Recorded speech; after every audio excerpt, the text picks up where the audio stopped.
तो दोस्तों आज मैं एक सच्ची घटना पर आधारित एक हॉरर मूवी को एक्सप्लेन करने जा रहा हूँ और इसकी एंडिंग तो आपको चौंका के रख देगी।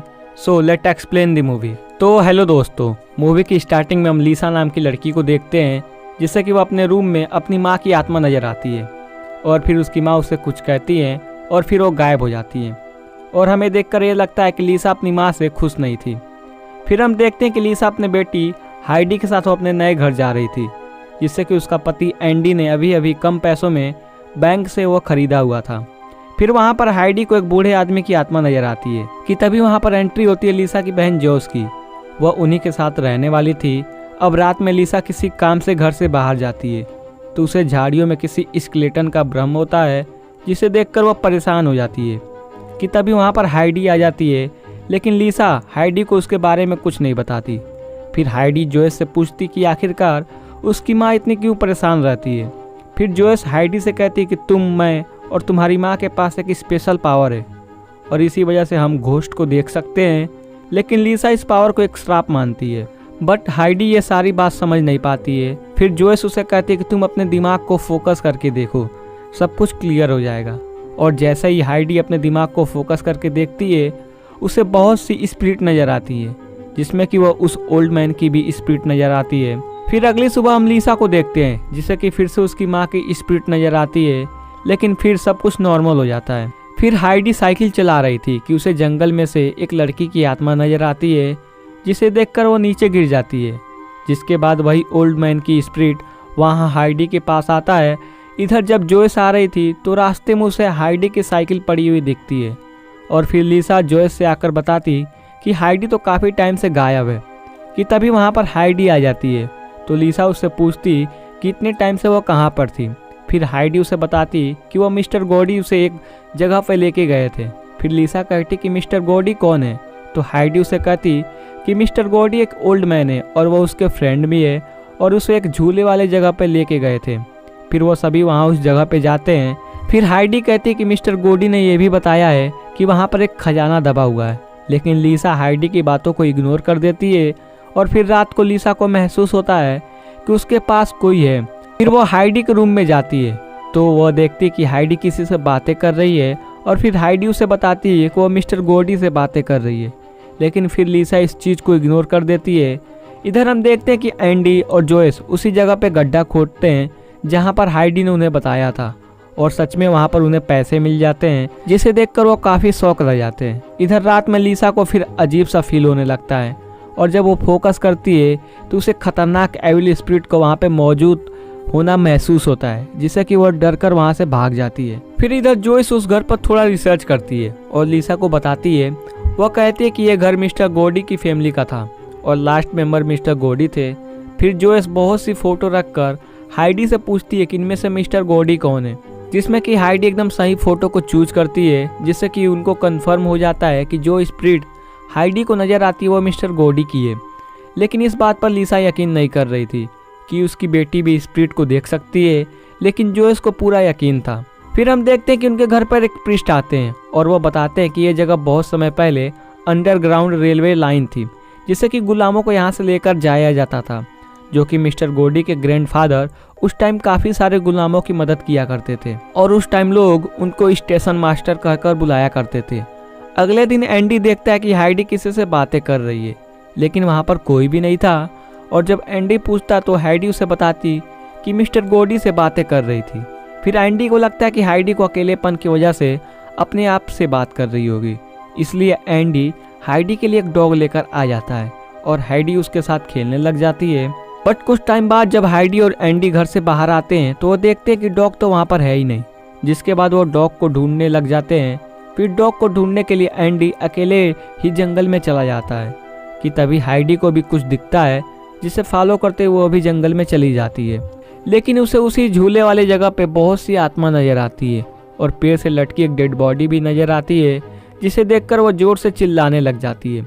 इधर डॉग एक वुडन बॉक्स में बंद मिलता है जिसे एंडी छुड़ा देता है और जैसे ही वो हाइडी की आवाज़ सुनता वो भागते हुए उसके पास आता है। फिर जब लीसा एंडी से उस ट्रैप के बारे में पूछती तो वो कहता है कि ऐसे ट्रैप टैक्सीडर्मी करने वाले लोग ही लगाते थे। अब यहाँ पर टैक्सीडर्मी का मतलब ये होता है कि किसी भी डेड बॉडी के पूरे बॉडी में कॉटन या भूसा भर दिया जाता था।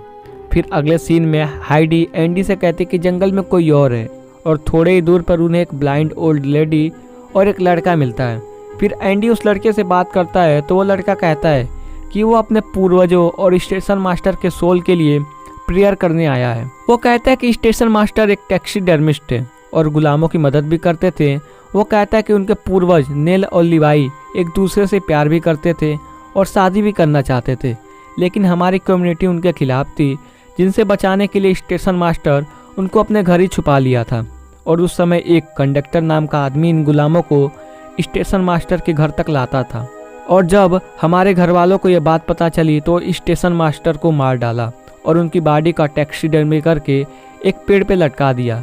और जब ये बात एंडी, लीसा और जोइस को बताता है तो थोड़ी थोड़ी बातें क्लियर होने लगती है। मतलब कि हाइडी को जो बॉडी लटकी हुई दिखाई दी थी वो स्टेशन मास्टर की थी। अब सबको लगता है कि स्टेशन मास्टर एक अच्छे इंसान थे, और यही बात लीसा हाइडी को बताती है तो वो कहती है कि नहीं, स्टेशन मास्टर एक बहुत ही बुरे इंसान थे, जिस पर लीसा ध्यान नहीं देती और उसे नहाने का कहकर वहाँ से चली जाती है। काफ़ी समय के बाद जब हाइडी नहाकर नहीं आती है तो लीसा चेक करने के लिए जाती है तो वो देखती है कि हाइडी तो बाथटब में डूब रही थी। फिर लीसा हाइडी को पानी से बाहर निकालती है और उसके पेट को दबाती है तो उसके मुंह से पानी के बजाय भूसे और इंसेक्ट निकलते हैं, जिसे देखकर वो काफ़ी डर जाती है। उसके बाद हाइडी को हॉस्पिटल में एडमिट कराते हैं, लेकिन डॉक्टर तो कहते कि हाइडी तो कुछ नहीं हुआ है, वो बिल्कुल भी ठीक है। फिर रात में प्रिस्ट आकर हाइडी के लिए प्रे करने लगता है कि अगर उसके ऊपर कोई बुरी साया हो तो वो हट जाएगा। अब जब प्रेयर ख़त्म हो जाता है तो प्रिस्ट कहते हैं कि हाइडी के ऊपर कोई बुरी साया नहीं है और अब इसे कोई प्रॉब्लम नहीं होगा। रात को हाइडी को नेल के स्पिरिट नज़र आती है, जिसका पीछा करते हुए वो जंगल की तरफ चली जाती है। तभी अचानक से लीसा की भी नींद खुल जाती है और वो अपने बगल में एक कंकाल को देखकर डर जाती है, लेकिन उसे एहसास होता है कि वो तो बस उसका एक वहम था। तभी वहाँ पर एंडी आता है और वो बताता है कि हाइडी कहीं पे चली गई है, जिसको ढूंढने जा रहा हूँ और तुम जल्दी से पुलिस को कॉल लगाओ। फिर एंडी हाइडी को ढूंढने के लिए जंगल में निकल जाता है और थोड़ी दूर पर उसे एक गड्ढे में हाइडी की आवाज़ सुनाई देता है, और जब वो टॉर्च मारकर देखता है तो उस गड्ढे में हाइडी दिखाई देती है। फिर एंडी सोचता है कि हाइडी उस गड्ढे में कैसे चली गई, और फिर वो एक सीढ़ी लेने के लिए चला जाता है। और जब एंडी उस गड्ढे में आता है तो वहाँ पर 5 लोगों का कंकाल देखता है, और फिर अगले दिन वो सारी बात पुलिस को बताता है। और जब छानबीन होता है तो पता चलता है कि इन सारे गुलामों को वो मास्टर अपने अंडर रखा था, लेकिन स्टेशन मास्टर के मर्डर के बाद वहाँ पर कोई नहीं आया, जिससे कि इनकी वहाँ पर तड़प तड़प कर जान चली गई।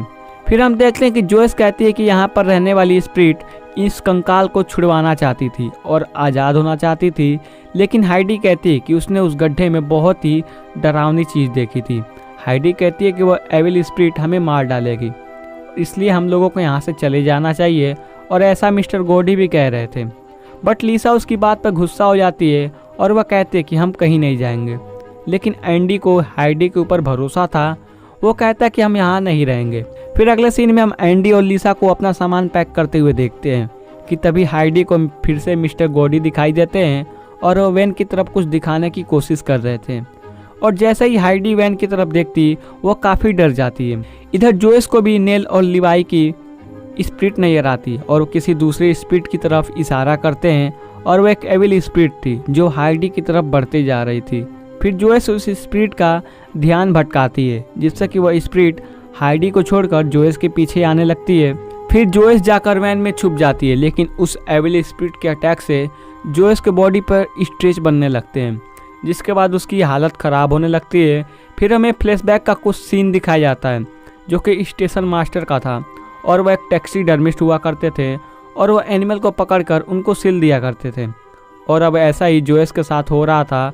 इधर लीसा को कंडक्टर की स्पिरिट नज़र आता है जो कि कार की तरफ इशारा करता है, और लीसा जब कार में देखती है तो हाइडी गायब होती है और उसके जगह पे वहाँ पे भूसे और इंसेक्ट मिलते हैं। फिर एंडी कार को लेकर हाइडी को ढूंढने के लिए जंगल की तरफ निकल जाता है, लेकिन उसे एक स्पिरिट नज़र आती है जिससे कि उसकी कार का एक्सीडेंट हो जाता है और वो उसी कार में बेहोश हो जाता है। फिर हम लीसा को जोइस के पास जैसे तैसे पहुँचते हुए देखते हैं, और वहाँ पर लीसा जोइस की हालत देखकर बहुत डर जाती है। उसके पूरे बॉडी पर सिलने का निशान बन गए थे और उसका मुंह भी किसी धागे से सिला हुआ था। फिर लीसा उस धागे को काटती है और हाइडी के बारे में पूछती है कि वो कहाँ पर है, जोयस कहती कि उसे नहीं पता, लेकिन इन स्पिरिट को पता है कि वह कहाँ पर है। फिर वहाँ पर लिसा को बहुत सारी स्पिरिट नज़र आती है और अब लिसा को उस जगह पे लेके जाते हैं जहाँ पर उन्हें 5 कंकाल मिले थे। फिर जब लिसा एक दरवाजे से एंटर करती है तो वो देखती है कि वहाँ पे बहुत से टैक्सीडर्मी किए हुए इंसान व जानवर थे। उसे वहाँ पर हाइडी भी दिखती है और फिर लिसा हाइडी को बाहर निकालने की कोशिश करती है कि तभी कोई अचानक से हाइडी को ऊपर खींच लेता है, लेकिन लिसा ऊपर नहीं आ पाती क्योंकि स्टेशन मास्टर की स्पिरिट एक एविल स्पिरिट थी और वो उसको नीचे खींच लेती है। और यहाँ पर इस मूवी का असली राज का खुलासा होता है कि तभी हम फ्लैशबैक में देखते हैं जहाँ पर हमें बताया जाता है कि स्टेशन मास्टर को इंसानों के ऊपर टैक्सीडर्मी करने का पागलपन था और वह पागलपन इतना ज़्यादा था कि वह गुलामों की मदद करने के बजाय उन्हें एक जगह पे कैद कर दिया करते थे और उन्हें मरने के लिए छोड़ देते थे। और जब उनकी डेड हो जाती थी तो उनकी बॉडी में भूसा भरकर उनको डमी बना देते थे। यानी कि हाइडी पूरी तरह सही थी कि स्टेशन मास्टर एक एविल स्पिरिट है और सबका नुकसान पहुंचाने का काम स्टेशन मास्टर ही कर रहा था और बाकी की स्पिरिट तो उनको प्रोटेक्ट कर रही थी और इनको वार्न कर रही थी। और सबसे बड़ी बात कि स्टेशन मास्टर नेल, लिवाई और कंडक्टर के साथ धोखा किया था और उन्हें भी डमी बना दिया था। और जब यह बात बाकी के गुलामों को पता चला तो सबने मिलकर उनको मार दिया। अब प्रेजेंट में स्टेशन मास्टर की स्पिरिट लिसा पे अटैक करने वाली थी कि तभी लिसा को उसकी माँ की स्पिरिट नज़र आती है जो कि उससे कुछ बोलने की कोशिश करती है। और फाइनली लिसा समझ जाती है कि उसका यह गिफ्ट एक वरदान है और वो मान लेते हैं कि वो खास है कि तभी वहाँ पर सारी स्पिरिट आ जाती है और स्टेशन मास्टर की स्पिरिट को ख़त्म कर देती है क्योंकि लिसा के अंदर इतनी पावर थी कि वो सबको अपने कमांड में कर सकती थी। फिर एंड में लिसा को कोई ऊपर खींच लेता है और वो और कोई नहीं मिस्टर गोडी ही थे, मतलब कि वो भी उनके प्रोटेक्टर थे। फिर अगले दिन मिस्टर गोडी को हाइडी को साइकिल सिखाते हुए देखते हैं, जिसके बाद सारी स्पिरिट हाइडी को बाय करके वहाँ से चली जाती है, मतलब कि अब उनको सॉल को मुक्ति मिल गई थी। और फिर मिस्टर गोडी भी हाइडी को बाय बोलकर वहाँ से चले जाते हैं और फिर ये मूवी यहीं पे ख़त्म हो जाती है। तो दोस्तों, मूवी की एक्सप्लेनेशन आपको पसंद आई हो तो वीडियो को लाइक एंड चैनल को सब्सक्राइब कर दीजिएगा। तब तक के लिए बाय बाय।